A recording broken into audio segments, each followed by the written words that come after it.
তো hello guys, welcome back to my new blog. তোমরা কেমন আছো? আশা করি সবাই ভালো আছো। তো দেখতেই পাচ্ছ আমাদের কাজ প্রায় অনেকটা এগিয়ে গিয়েছে। আজকে টাইপিং ঢালাই হবে না, খাঁচা বাঁধবে। তো চলো গাইস এখন। তো গাইস দেখতে পাচ্ছ আমাদের ফাইনালি মিস্ত্রি এসে গেছে। মিস্ত্রি এসে পদেই আমাদের ইটেগুলো বয়ে পদে নিজে নিজে কাজে লেগে গেছে। এখানে দেখতে পাচ্ছ একটা মিস্ত্রি রয়েছে এখানে। আজকে শুধুমাত্র এই টাইপিংয়ের লেভেলে তোমার ইটে গাঁথনি হবে, এর উপরে টাইপিং ঢালাই হবে। তো দেখতে পাচ্ছ এখানে ইটে গাঁথা তো হয়ে গেছে, এবার মশলা করে পদে মশলা ঢালবে। দেখতে পাচ্ছ ইটেগুলো বয়ে নিয়েছে এরা। তো দেখতে পাচ্ছ আমি জলও বয়ে দিয়েছি। ড্রাম আনা হয়নি, ড্রাম আনলে ড্রামও ভরা হবে।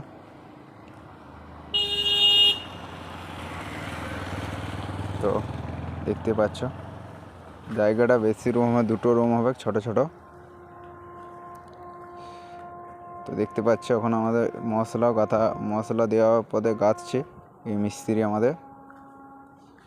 দেখতে পাচ্ছ গাঁথা হয়ে গেছে, এদিকটা গাঁথা হয়ে গেছে, সামনের দিকটা গাঁথা হয়ে গেছে, এদিকটা গাঁথা হয়ে গেছে। মিস্ত্রি কোথায় গাঁথছে ওখানটা একটু বাকি আছে, ওখানটা করবে। ওই পিছনে একটা বাকি আছে, আর একজন আছে মিস্ত্রি। ও মিস্ত্রিটা রড খাঁচা করছে, রডের খাঁচা। দেখতে পাচ্ছ তোমরা আরও একটা মিস্ত্রি আছে, ওই আর একটা মিস্ত্রি দেখতে পাচ্ছ ওইদিকের গাঁথনিটা করছে। এখন দেখতে পাচ্ছ রড মাপ করে পদে এটা কাটিং হবে টাইপিংয়ের ঢালাইয়ের জন্য। দেখতেই পাচ্ছ গাইস আমাদের ওই গাঁথনিটা প্রায় হয়ে গিয়েছে, আর একটু বাকি ছিল, ওইটাও করে দিয়েছে।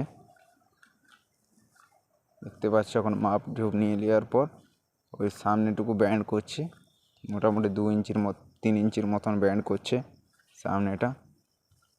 দেখতে পাচ্ছ গাইস, দেখতে পাচ্ছ আর একটা মিস্ত্রি এবারে রড কাটবে।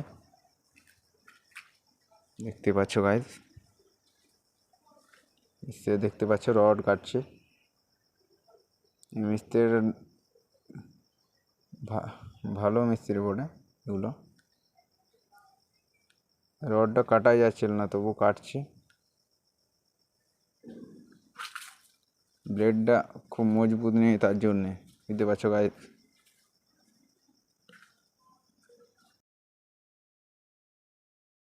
তো হ্যালো গাইস, ফাইনালি আমাদের আজকের মতন কাজ কমপ্লিট হয়ে গেল। তো মিস্ত্রিও ঘর চলে গেল, বুঝতে পারছো গাইস। তো চলো গাইস, দেখা হচ্ছে নেক্সট ভিডিওতে।